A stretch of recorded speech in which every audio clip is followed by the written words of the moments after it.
Finally, after 2 arduous hours of doing the pre-quarantine and Arc 2 launch press conference, the captain and crew were all talked out and the questions were done. Now he can relax and stop shaking. Lewis escorted Captain Mika to the reception lounge where people were gathered. A round of applause filled the room, which made Mika a little overwhelmed. He wasn't a celebrity. Being a ship's captain was just his job, albeit a very important one. There he caught up with his 10 first officers that would in turn take command of the ship during cryo-sleep rotation, and whom he had only met for the first time in the selection process and at a previous press conference. He had studied their files, however reports and brief interviews didn't reveal their true real-life personalities. Afternoon, Bradley. How are you? Bradley Carmichael will take over from Mika when he goes into cryo-sleep. The youthful 26-year-old is keen and very popular with his peers. I'm doing good, Captain, but please, call me Brad. All right, Brad it is. So, Brad, are you looking forward to the next few weeks in quarantine? Sort of. But being confined will be difficult, as I really like a long run in the morning. So, how long are the corridors on the ship? He said anxiously. Probably not long enough. You'll have to make do with state-of-the-art overpriced treadmills until we reach the new world. Thanks, Captain. Doesn't make me feel any better, though. You'll be fine. Mika patted Brad on the back and walked away smiling. Olivia, hi. Olivia Coles, the youngest of the senior officers at 23, will follow Bradley in the cryo rotation. She has always been the top of the class and was next in line for the captain's position if he refused it or failed his medical. Captain, amazing speech, very inspirational. Thanks. You were pretty good yourself. Have you done public speaking before? No, never. I don't want to ever do it again. I think I'm still shaking. I know how you feel. Excuse me, I need to mingle. Ulrich, follow me to the bar. I'll buy you another drink.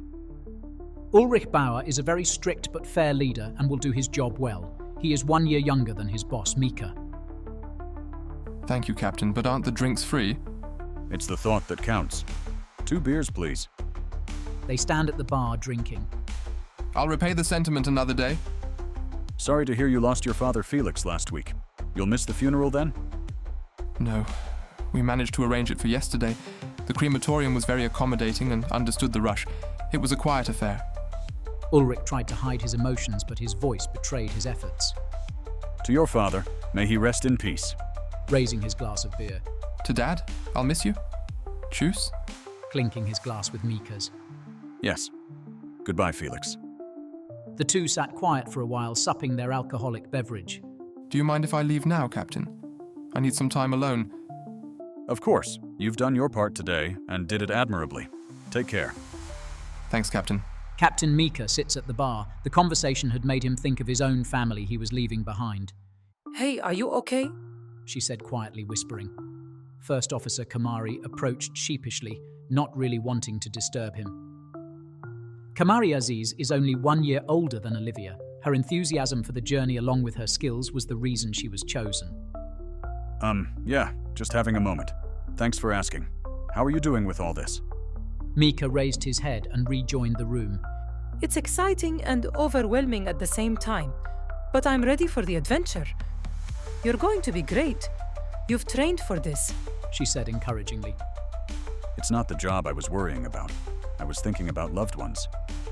Oh yes, I saw you talking with Ulrich. So sad about his father.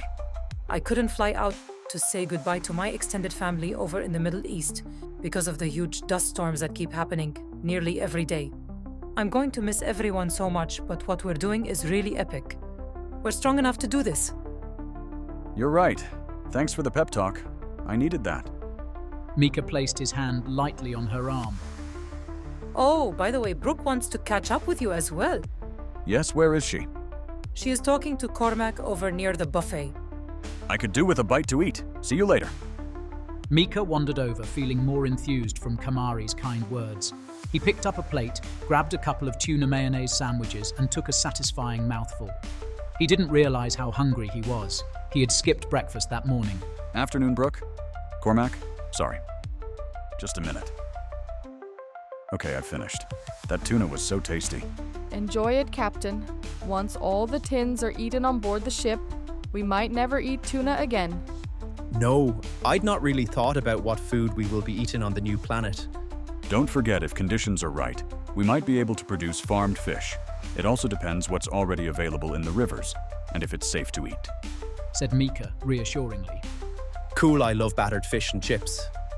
Cormac had a strong Irish accent, although he'd been brought up in the north of England and the east coast of America, so it was a mix of all countries. I've never tried it. I'm more of a shellfish and moqueca person. Really, I'll make it for you before we leave if I get the chance. He had avoided a reply to her favourite dish as he wasn't sure what moqueca was. Yes, sure, I look forward to it. Brooke wasn't overly keen but didn't want to quash his enthusiasm. She had noticed that he didn't know that moqueca was Brazilian fish stew and had skimmed over the statement. Maybe they could have a cook-off later. Brooke de Silva actually went to the same training school with Ulrich as she was born the same year. She has a friendly approach to running her crew but will not take any nonsense. Cormac Bonner is the joker of the 10. This doesn't mean he won't take his job seriously. At 28, he's still a very young man, but he'll be at retirement age when they reach their destination. Excuse me, guys. I need to talk to Freya before she leaves. Freya! He shouted across the room. Captain. Freya Eriksson, age 26, is the pocket rocket of the group. She is quite short and comes across a little shy. She also finds small talk tiresome. They tried to bully her in officer training because of this. She proved that no one would quash her dream. Astronomy is her passion, which is, of course, a requirement for the job. Just wanted to see if everything was okay. No more problems with Jane. Mika knew she'd been causing trouble for Freya. No, it's all good. Anyway, she has been assigned to Arc 3, so I won't see her again. She should have been removed from the school in my opinion, but it doesn't matter now. Thanks for checking up on me. Are you okay if I get some rest? It's been a long, stressful day and I didn't sleep very well last night, said Freya with urgency. Yes, go and relax. Mika quickly ate his other sandwich. He was still hungry. He went to get more food before the waiting staff removed the nearly empty platters. Captain? Just a sec, Giovanni. Sorry, did you want one? Scooping up the last rolls. No, I'm full. You look like you need it. You haven't stopped all day. Giovanni Moretti is the oldest of the group. He grew up on a failing farm and knew severe hardship. He prides himself on being a strong, unflappable leader. Yes, it's been crazy. How are your family doing? Not good. They had to abandon the farm 2 months ago. A freak tornado tore through the house and barns and flung their meager grain stores over half the county. Luckily, they managed to get themselves and the dogs in the shelter moments before all hell broke loose. Where are they now? They went back to Italy to stay with my nonna. She doesn't have that much room, but they'll be relatively safe for the moment. I'm so sorry. The world is so cruel now. Afternoon, Ren. Come and join us. I'm so glad the press conference is over now. I've never been so nervous. Ren Hayashi came from a difficult background in Japan and thought she had no chance of ever passing. Her young age of 24 and what she went through and survived with dignity actually swung the panel when choosing the officer positions. You've never been so nervous? Not even when you were trapped underground after an earthquake when you were 11? It was in your file. Hope you don't mind me mentioning it, Ren. No, it's not a secret.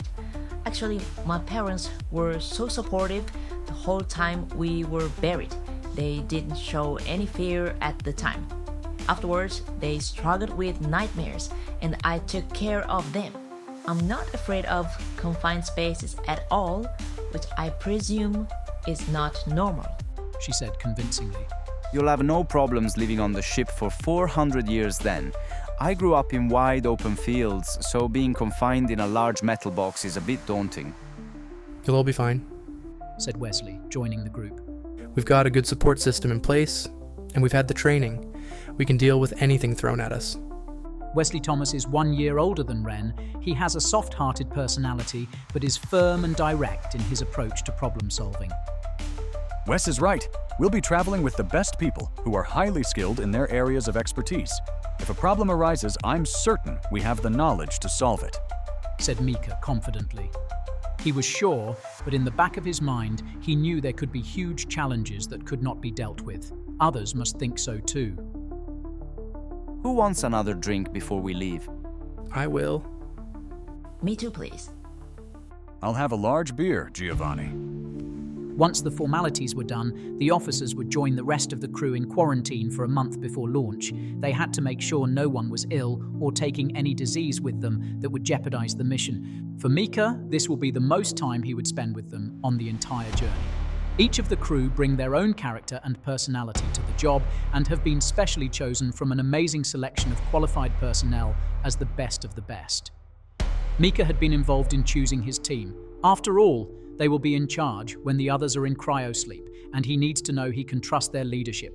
The clock is ticking, and soon Ark 2 would be setting off on a 400-year journey to a new planet, a new homeworld, a new life.